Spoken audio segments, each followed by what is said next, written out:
जय श्री कृष्णा, राधे राधे। आज हम सुनेंगे वैशाख मास कथा अध्याय 23। बोलिए कृष्ण भगवान की जय हो, विष्णु भगवान की जय हो। धर्मराज जी कहते हैं, हे ब्राह्मण, उन प्रेत का वचन सुनकर धन शर्मा को बहुत दुख हुआ और उसने जान लिया कि यह मेरे पिता हैं जो नर्क में पड़े हुए हैं।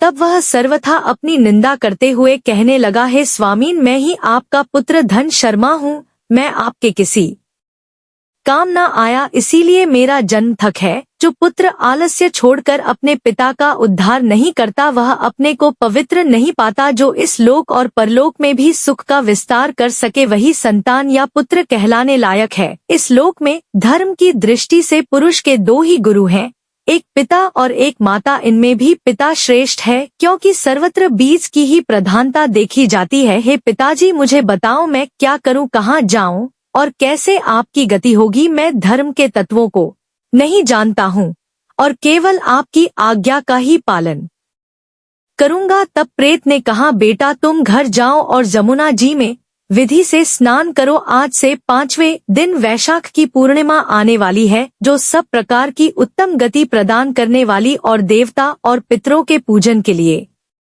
उपयुक्त है। उस दिन पितरों के निमित्त भक्ति पूर्वक तिल मिश्रित जल का घड़ा, अन्न और फल दान करना चाहिए। उस दिन जो श्राद्ध किया जाता है वह पितरों को हजारों वर्षों तक आनंद प्रदान करने वाला होता है। जो वैशाख की पूर्णिमा को विधि पूर्वक स्नान करके 10 ब्राह्मणों को खीर का भोजन कराता है वह सब पापों से मुक्त हो जाता है। जो धर्मराज की प्रसन्नता के लिए जल से भरे हुए 7 घड़े दान करता है वह अपनी 7 पीढ़ियों को तार देता है। हे बेटा, त्रयोदशी, चतुर्दशी और पूर्णिमा को भक्ति पारायण होकर स्नान, जप, दान, होम और श्री माधव का पूजन करो और उससे जो फल हो वह हमें समर्पित कर दो। यह दोनों प्रेत भी मेरे परीक्षित हो गए हैं, अतः इनको इसी अवस्था में छोड़कर मैं स्वर्ग नहीं जा सकता। इन दोनों के पाप का भी अंत अब आ गया है। यमराज जी कहते हैं, हे ब्राह्मण, बहुत अच्छा कहकर वह धन शर्मा नाम का ब्राह्मण अपने घर गया और वहां जाकर उसने सब कुछ उसी तरह से किया। वह प्रसन्नता पूर्वक परम भक्ति के साथ वका स्नान और दान करने लगा। वैशाख की पूर्णिमा आने पर उसने आनंद पूर्वक भक्ति से स्नान किया। बहुत से दान देकर उसने सबको पृथक पृथक पुण्य प्रदान किया। उस पवित्र दान के संयोग से वे सभी आनंद मग्न हो गए और विमान पर बैठकर उसी समय स्वर्ग को चले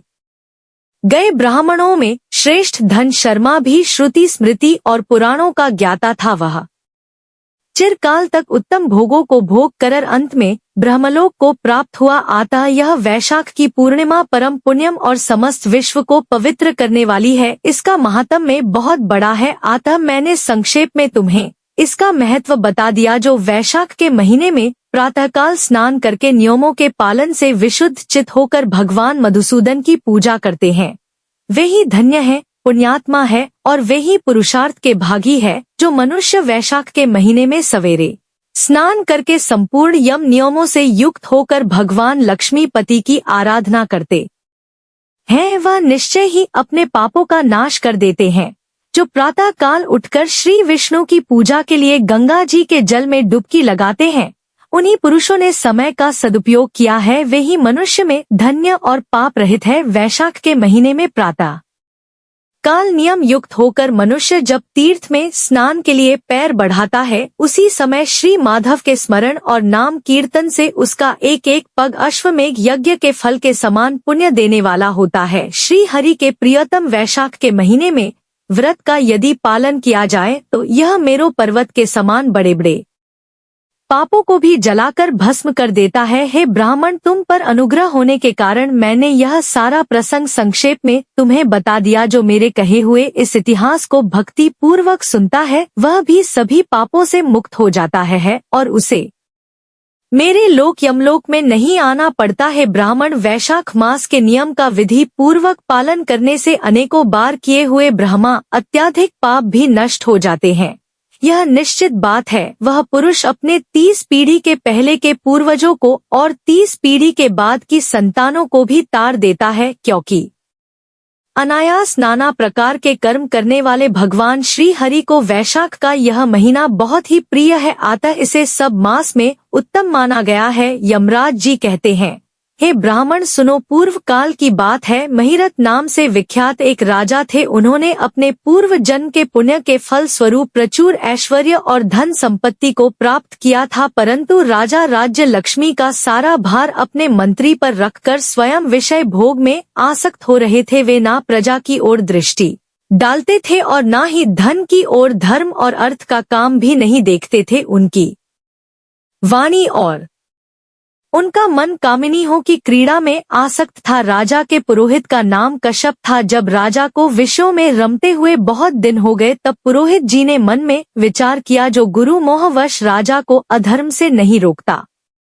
वह भी उसके पाप का भागी होता है। यदि समझाने पर भी राजा अपने पुरोहित की वचन की अवहेलना करता है, तो पुरोहित निर्दोष हो जाता है। उस दशा में राजा ही सारे दोष का भागी होता है। ऐसा सोचकर कश्यप जी राजा के पास गए और बोले, हे राजन, मैं तुम्हारा गुरु हूँ, अतः धर्म और अर्थ से युक्त मेरे वचन को सुनो। राजा के लिए सबसे बड़ा धर्म है कि वह गुरु की आज्ञा में रहे। गुरु की आज्ञा का आंशिक पालन भी राजाओं की आयु, लक्ष्मी और सौख्य को बढ़ाने वाला है। तुमने दान के द्वारा कभी ब्राह्मणों को तृप्त नहीं किया, कभी भगवान श्री विष्णु की आराधना नहीं की, कोई व्रत तपस्या या तीर्थ भी नहीं किया है। महाराज, कितने की बात है कि तुमने काम के अधीन होकर कभी भगवान के नाम का स्मरण भी नहीं किया। अब लाओ की संगत में पढ़कर विद्वानों की संगति नहीं की। जिसका मन स्त्रियों ने हर लिया, उसे अपनी विद्या, तपस्या, त्याग, नीति और विवेकशील चित्त से क्या लाभ हुआ। एकमात्र धर्म ही सबसे महान और श्रेष्ठ है, जो मृत्यु के बाद साथ जाता है। शरीर के उपभोग में आने वाली जितनी भी वस्तुएं हैं,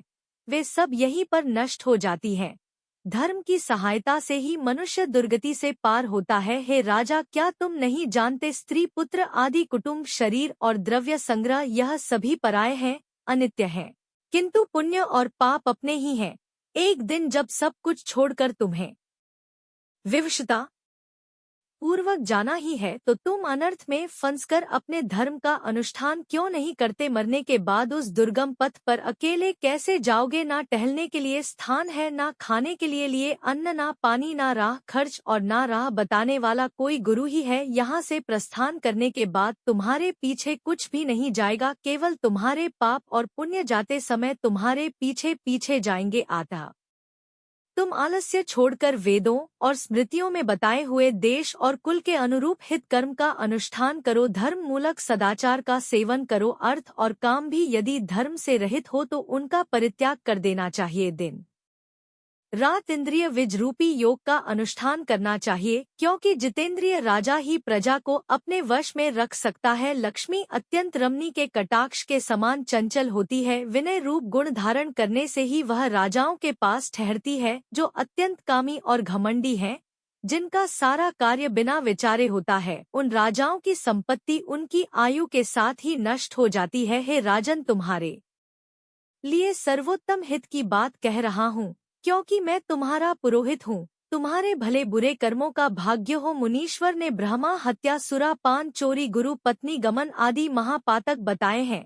इनमें से मनुष्यों के द्वारा मन, वाणी और शरीर से भी किए हुए जो पाप है, उन्हें वैशाख मास समाप्त कर देता है। जैसे सूर्य अंधकार का नाश करता है, उसी प्रकार वैशाख का महीना पाप रूपी महान अंधकार को सर्वथा नष्ट कर देता है। इसीलिए तुम विधि से वैशाख व्रत का पालन करो। हे राजन, मनुष्य वैशाख मास की विधि के अनुष्ठान के द्वारा होने वाले पुण्य के प्रभाव से जन्म भर के किए हुए घोर पापों का परित्याग कर देता है और परम धाम को जाता है। इसीलिए हे राजा, तुम भी वैशाख के महीने में प्रातःकाल स्नान करके भगवान मधुसूदन की पूजा करो। जिस प्रकार कूटने छाट की क्रिया की जाती है, मांजने से तांबे की कालिक मिट जाती है, उसी तरह से शुभ कर्म का अनुष्ठान करने से पुरुष के अंतःकरण का मल धुल जाता है। तब राजा ने कहा, हे सौम्य स्वभाव वाले गुरुदेव, आपने मुझे वह अमृत पिलाया जिसका आविर्भाव समुद्र से नहीं हुआ है। आपका वचन संसार रूपी रोग का निवारण और दुर्वस से मुक्त करने वाला औषध है। आपने कृपा करके आज मुझे इस औषध का पान कराया है। हे विप्र, सत्पुरुषों का समागम मनुष्यों को हर्ष प्रदान करने वाला और उनके पाप को दूर भगाने वाला, मृत्यु का अपहरण करने वाली संजीवनी बूटी के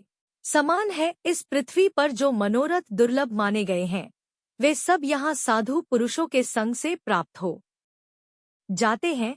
जो पापों का अपहरण करने वाली सत्संग की गंगा में स्नान कर चुका है, उसे दान, तीर्थ, सेवन, तपस्या और यज्ञ करने की क्या है। भगवान, आपने स्वतः संतुष्ट होकर अपनी वाणी से आज मुझे मेरी स्थिति का बोध करा दिया। अब मुझे उपदेश देकर मेरा उद्धार करो। पूर्व जन्म में मैंने जरूर कोई पुण्य किया था जिसे आपने आज मुझे बोध कराया है। विशेषकर आपके चरणों की धूलि से आज मैं पवित्र हो गया है। वक्ताओं में श्रेष्ठ, अब आप मुझे वैशाख स्नान की विधि बताइए।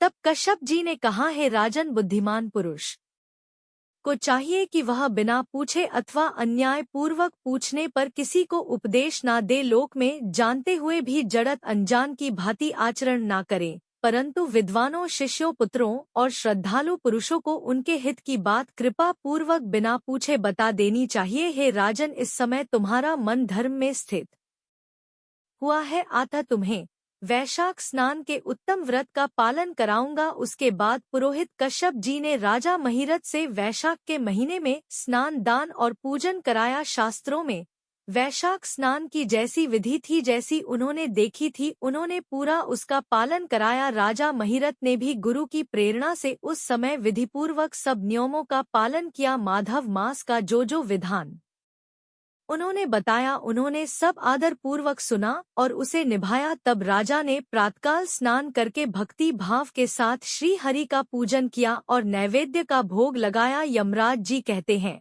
हे ब्राह्मण, उसके बाद राजा के ऊपर काल की दृष्टि पड़ी। अधिक मात्रा में रति का सेवन करने से उन्हें क्षय रोग हो गया, जिससे उनका शरीर अत्यंत दुर्बल हो गया और फिर उनकी मृत्यु हो गई। उस समय मेरे और भगवान विष्णु के दूत उन्हें लेने पहुँचे। विष्णु दूतों ने यह राजा धर्मात्मा है ऐसा कहकर मेरे सेवकों को डांटा और स्वयं राजा को विमान पर बैठाकर वैकुंठ में ले गए। वैशाख के महीने में प्रातःकाल स्नान करने से राजा का समस्त पातक नष्ट हो चुका था। भगवान विष्णु के दूत अत्यंत चतुर होते हैं।